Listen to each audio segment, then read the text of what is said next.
Ya, di samping kita membangun infrastruktur, membangun yang lain, tetapi masih kita terbengkalaikan K2, menurut saya ini tidak fair.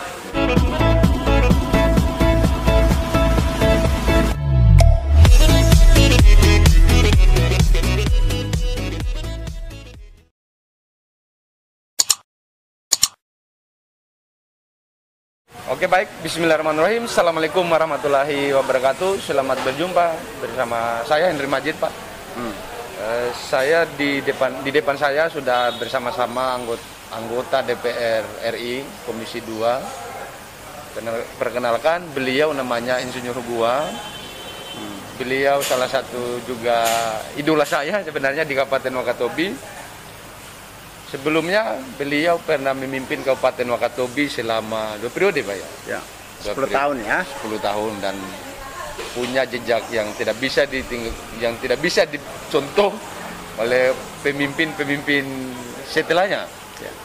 Nah, pada saat ini untuk lebih rinci, lebih detail pembahasan kita terkait dengan Abang sebagai anggota DPR RI yang juga di Komisi 2 berbicara mengenai K2. Nah, mungkin kita agak lebih santai, Pak. Ya. Pertama, saya mau pengen Abang menjelaskan terkait apa yang menjadi poin pertama saya tadi. Ya. Silakan, Pak. Ya. Baik. Terima kasih. Assalamualaikum warahmatullahi wabarakatuh. Waalaikumsalam. Para pemirsa dan seluruh kawan-kawan penikmat YouTube, Ya. seluruh Indonesia, di Sulawesi Tenggara, dan di mana saja Anda berada. Ya.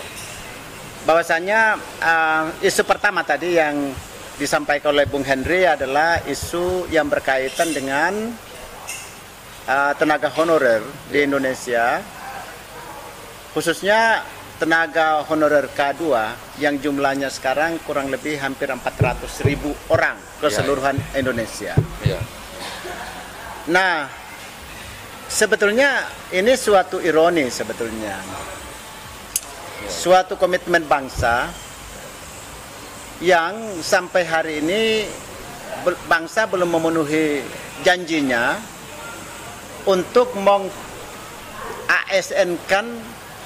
seluruh tenaga honorer yang berkaitan dengan honorer K2 ini. Jadi kita mengenal K1, K2 dan non-K dalam dunia honorer ini. K1 hampir tuntas seluruhnya di zaman Pak SBY sebelum 2014. K2 setengah terselesaikan sebelum 2014 mengakhiri masa jabatan Pak Susilo Bambang Yudhoyono sebagai Presiden Indonesia ya pada saat itu. Lalu persis di ujung jabatan beliau lahirlah Undang-Undang ASN. Ya. Yang salah satu diktum di dalam pasal-pasalnya itu menyatakan bahwa seluruh ASN untuk menjadi pegawai negeri atau menjadi ASN, pegawai ASN, aparat sipil negara, maka harus melalui proses seleksi. Seleksi. Sementara K2 ini pada proses-proses sebelumnya K1 dan K2 itu karena mereka ini sudah mengabdi sudah terlalu lama, bahkan ada yang mencapai 35 tahun, maka proses mereka ini cuma kelengkapan administrasi yang diperlukan. Setelah pasal itu keluar, maka terjadilah jeratan kepada beberapa K2 ini yang harus melalui tes, dan karena mereka ini sudah menua dan mereka ini tinggal umumnya mengabdi di daerah-daerah yang tidak mengikuti perkembangan, di kecamatan, desa, bahkan di kabupaten kecil. Ya. Maka pada saat tes mereka tidak bisa lagi berkompetisi dengan lulusan-lulusan baru. Akibatnya sekarang ini masih kurang lebih 4.000, tepatnya 380.000 sekian jumlah tenaga honorer yang negara tadinya menjanjikan untuk di ASN-kan, tetapi karena pasal tadi lalu mereka terhambat. Nah, bukan berarti tidak ada penerimaan setelah itu, setelah 2014. Tetapi sekali lagi bahwa mereka berkompetisi dengan lulusan-lulusan baru Dan kedua juga karena umur mereka tidak bisa lagi memenuhi syarat untuk mengikuti tes. Karena tes itu kan pada umur 30 tahun maksimum. Oleh karena itu maka Komisi 2 DPR RI telah pada saat kemarin telah memasukkan revisi Undang-Undang ASN ini untuk kita revisi di tahun 2020. Namun karena pandemik, namun karena sekali lagi pandemik, maka lalu banyak sekali program-program dari Komisi 2 yang juga tidak bisa terrealisasi. Salah satunya termasuk revisi Undang-Undang ASN. Lalu di Undang-Undang ASN ini yang ada itu sudah menyatakan bahwa yang namanya pegawai ASN itu ada dua. Pertama adalah pegawai negeri sipil, yang kedua pegawai dengan sistem kontrak yang kita kenal dengan P3K. P3K ini adalah tenaga ASN yang diserahkan kepada gubernur, bupati, wali kota untuk mengangkatnya dengan kemampuan APBD masing-masing.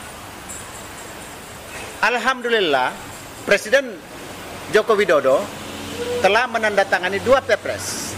Pertama, Perpres berkaitan dengan jabatan, 2 Perpres berkaitan dengan penggajian. Atau Perpres pergajian duluan terbit, lalu Perpres berkaitan dengan jabatan.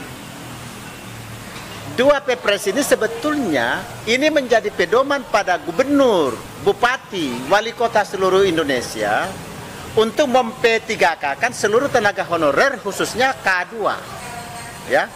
Tentu bukan cuma K2.